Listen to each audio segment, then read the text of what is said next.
Hello, my loves, and welcome back to my channel. I am so excited that you are here today as I share some really simple and not too intimidating eco-friendly tips that I've recently implemented in my life.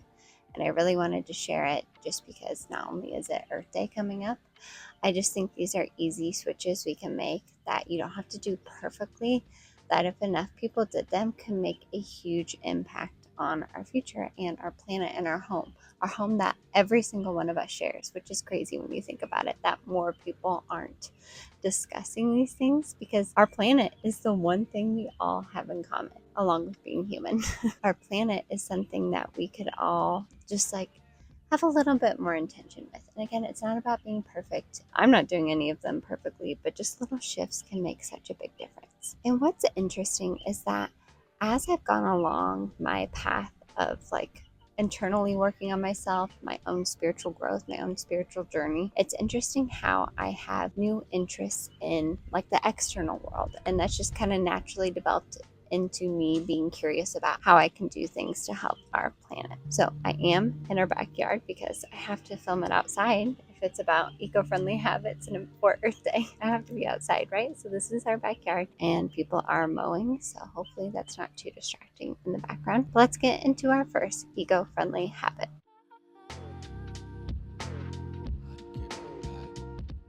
The first one on here I've mentioned in a previous video where I talk about what I eat, and that is the fact that I've drastically decreased the amount of animal products that I consume, in my diet. Now, I guess if you had to put a label on me, I'd be vegetarian because I don't eat meat. I've had meat maybe a handful of times in the past year. I eat a little bit of dairy, but I also try to limit that as well. And it's just something I felt intuitively nudged to do. I tried to do it a few years ago. I wasn't very successful, but it's coming up on a year. I think it's been maybe a little over a year now that I have been vegetarian. Again, I haven't done it perfectly. I've had meat here and there, and every time I do have meat, I'm like, this just grosses me out and it doesn't even taste good to me. I've never been a big meat person, so that also helped me with this decision. But there's so many studies out there on how the methane gas from cows and different animals affects the atmosphere. And let's just talk about the fact that we consume so much meat. If you go to a restaurant, every single item in the restaurant, unless you're going to a vegan or a vegetarian restaurant, has meat in it. Meat is in everything. It's like we don't know how to cook without meat. And that just blows my mind since becoming a vegetarian. There's very limited options.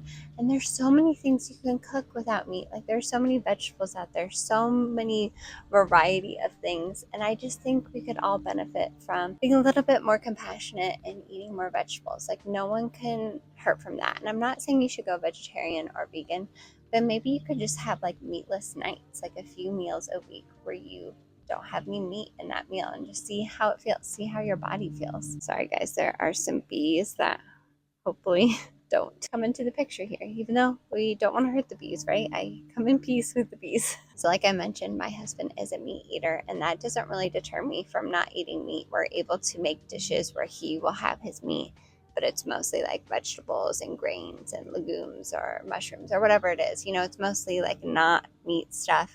And then he can add a little bit of meat in there if he wants to.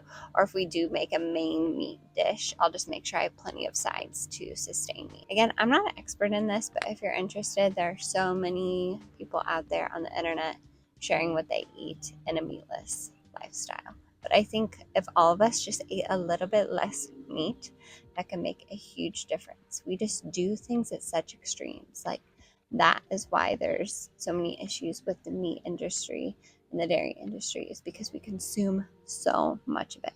So if we just decreased it just a little bit, I feel like that can make a huge impact. Again, we're not doing these things perfectly, but just be open and curious. Right, the next thing I have on here are reusable diapers. Now, I've talked about that before on this channel, and we actually recently stopped using them altogether just because Arlo is now almost 2 and he has so much pee, they just can't hold the amount of pee that he has. But I think I could get different inserts for them and continue to use them. I'm just not wanting to spend any more money on them right now, but we've used them more than a year and a half of his life for pretty much 80% of the time. At night we still use disposable diapers, and when we would travel, we would use disposable diapers, but we would use the reusable diapers pretty much 80% of the time, and it was so much easier than I thought it would be. I was very intimidated by it. I was curious but intimidated. And again, after doing just a little bit of research, because I'm not a research girl, I don't really like to research that much. My husband does, but I don't. I just dove in, and you get a routine with it. It's really only one more step in the diaper process. You just have to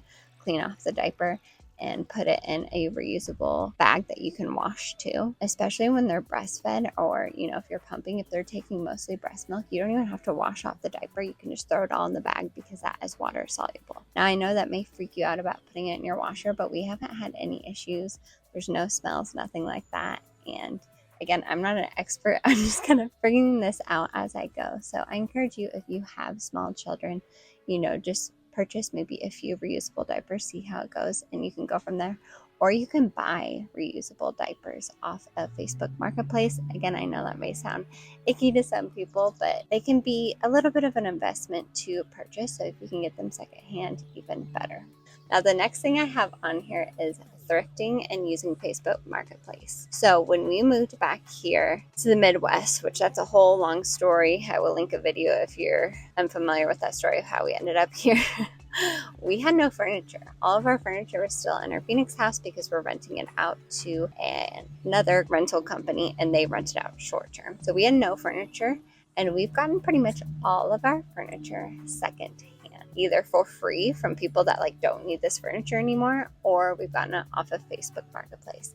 I think we've only bought 3 things new, and that is our TV stand, our dresser from IKEA, and we just got a new couch for our basement, which I talk about this whole couch story in my latest podcast episode. If you're interested, it has to do with following your intuition and getting those nudges. My husband is the example of that. But those are the only things we've purchased new in terms of furniture. We've gotten everything else free, which I find fascinating. So many people are wanting to get rid of stuff, and I feel like furniture is one of those things that can be really wasteful. People are constantly wanting new things, and if you have kids, I don't want the newest, nicest thing anyways, because they're probably gonna get dirty and broken, and who knows, eventually we may get newer, nice stuff. But it just feels so good to get free stuff. You're saving money, or you're purchasing stuff off of Facebook Marketplace for a reduced cost. You're not being wasteful. This furniture gets a second life, which I love. I'll show some of the pieces in our house that are from Steven's great grandmother, and there's just such a story to them.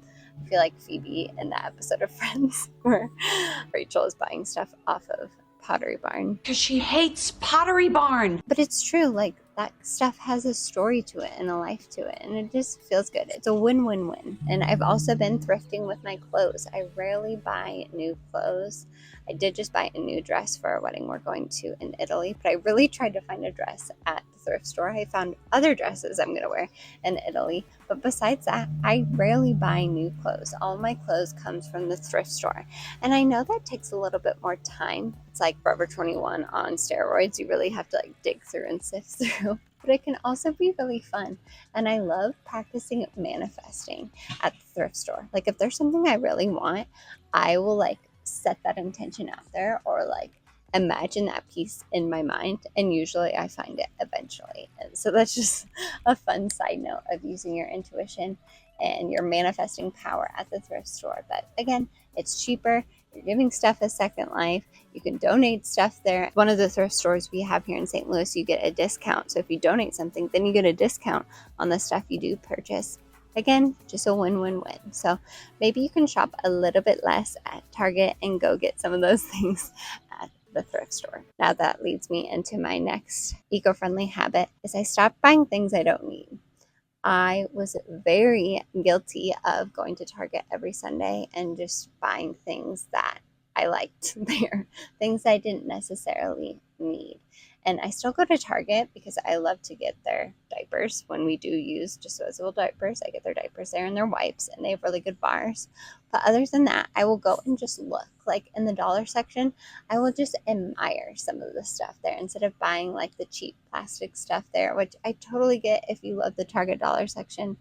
I used to shop there all the time, but a lot of it's just like cheap plastic stuff that we use maybe once or that you don't necessarily need. So again, as you start like doing the stuff that I talk about on here a lot, like tapping into your intuition, your internal guidance, you will notice that you want less of that stuff. At least that's been my experience. And it's a very freeing feeling. Instead of processing my emotions at Target by buying things, like I process my emotions in other ways, and it just feels so good. All right, these next two habits also intimidated me, but I've been wanting to do for so long, and that is composting and gardening. Composting, we just got a composting tumbler. I think it's like a spinning compost bin. Probably has a more fancy name I'll put on here, from Amazon, which I'm also not trying to buy a bunch of stuff from Amazon, but that can be hard. Can you shop local instead of Amazon for things? And again, we're not doing this perfectly. That's a total side tangent to what I'm talking about. Back to composting. I just love the idea of turning like my food scraps and like our trash into beautiful nutrients for my houseplants and for our garden. So we're also starting a garden in the back. We're going to start it right behind me, hopefully in the next few weekends, and I'm going to have a video all about that. But I also love the idea of growing my own food. I've started the seedlings, and I'm already amazed at like how these seedlings have grown from just like these tiny little seeds, and it gives you such an appreciation of what goes into growing food. Like we are just so used to going to the store or maybe going to the farmer's market, which is another beautiful eco-friendly habit. I'm going to try to go to more farmers markets and getting our food and just maybe taking that process for granted, what it takes to like grow that food and the water that it takes and the sunlight and the soil. Just you feel so much more connected to your food. So I'm in the early stages of composting and gardening. No expert again, but there are so many resources here on YouTube.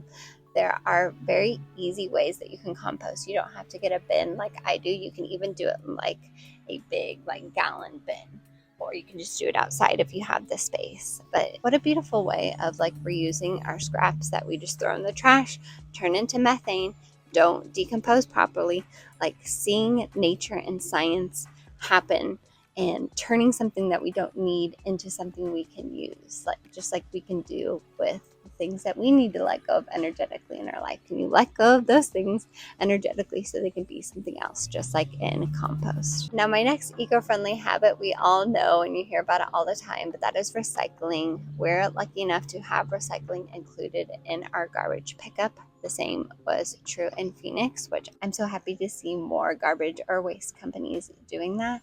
I know it can be really expensive to pay for recycling on its own. So I encourage you to look up places around you where you can just drop off recycling. We used to do that in our apartment in Phoenix before we lived in our house. We would just have a big bin of recycling next to our garbage, and we would go and dump that every once in a while. Again, it's one more thing to do, but if we all just did like these little things, it would make such a big difference. Also, check the thing that you are trying to recycle and make sure it's recyclable. Not all plastic is recyclable, and it usually says like on the bottom, I'll insert some pictures of what it looks like when you can recycle it and when you can't. And also just do your research on what you can recycle and what you can't, so you don't like ruin the whole recycling process by recycling something that you shouldn't. I'm so guilty of like trying to recycle every single thing that I have. And so just do your research so you know what you can recycle and look at those labels. Now, the last thing I have on here is just really fun and something that brings me joy. Honestly, I like to pretend that I still live in a nomadic vehicle like an RV or a van and conserve my resources. I don't do this perfectly, like I've said a million times, but like in a van or RV, you really have to be mindful of your water. You only have so much water in your water tank, and your gray tank can only hold so much of the like dishwater or the dirty water from the shower or when you're washing dishes. So just like have that mindset going into using your water. Like you only have so much there. So much can get wasted from like running the faucet or running the shower too long, which I'm guilty of sometimes. But I feel like if a lot of us tuned into that RV mindset here and there, like that could really add up to saving a lot of water and energy in our houses, and also saving us money on our bills, which we love.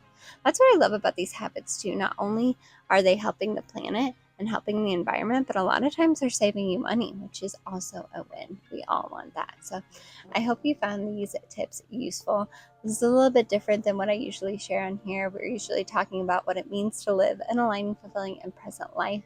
But this really has just come along so naturally with me exploring those areas. I've just had such a natural urge to help our environment, and these tiny things that I've collected over time, I hope have made a big impact on the footprint that I'm leaving here on our beautiful planet, our beautiful earth. And like so many people have mentioned on the podcast, there's no denying the connection that you feel when you're out in nature. Like, you just feel better when you're outside and putting your feet on the ground or looking at the trees or the leaves or feeling the wind. You just feel so much better. So let's be kind to our planet, to our home, and just do these simple habits imperfectly so we can all make a big difference. So if you like this video, please give it a thumbs up. Please subscribe if you are new here. We have new videos every week. I'm sending you all so much love, all the highest vibes, and I will see you in the next video.